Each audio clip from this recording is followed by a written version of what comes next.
Hello बच्चों, question में दिया है column 1 and column 2 contains 4 entries each. Entries of column 1 are to be matched with some entries of column 2. One or more than one entries of column 1 may have the matching with the same entries of column 2. तो पहले A में दिया है CH3COOH और CH3COONA. तो यहाँ पे CH3COOH जो है वो क्या है, that will be stronger than CH3COONA, तो वो सप्रेस करेगा और H प्लस आयंस क्या होंगे, ज़्यादा होंगे, तो ये एक एसिडिक बफर होगा. अगर एसिडिक बफर होगा तो pH will be less than 7.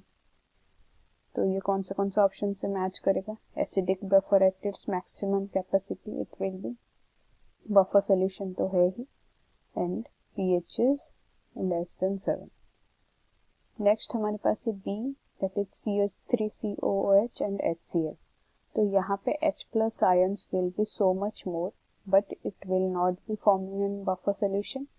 तो इसका pH जो होगा वो ऑब्वियसली लेस देन 7 होगा, लेकिन ये बफर सोल्यूशन फॉर्मेशन नहीं करेगा. C में हमको दिया है CH3COOH plus NH4OH. CH3COOH is a weak acid, along with that NH4OH जो है वो एक weak base है. तो ये दोनों क्या करेंगे, एक दूसरे को न्यूट्रलाइज करेंगे. ठीक है, तो न्यूट्रलाइज करके बफर फॉर्मेशन करेंगे. तो ये एक बफर सोल्यूशन तो होगा, लेकिन this will not be an acidic और basic buffer, this will be neutral buffer. तो इसका जो pH जो होगा that will be equal to 7. ठीक है, नेक्स्ट हम बात करते हैं D की. D में CH3COONA is reacting with HCl. ठीक है, तो यहाँ पे हमको क्या मिलेगा, obviously this will be a buffer solution.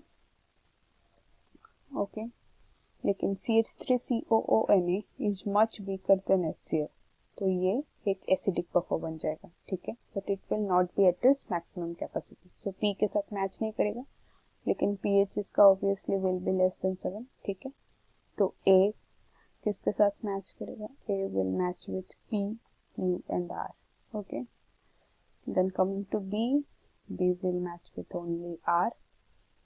C will match with Q and S, and coming to D, D will match with Q and R. Thank you.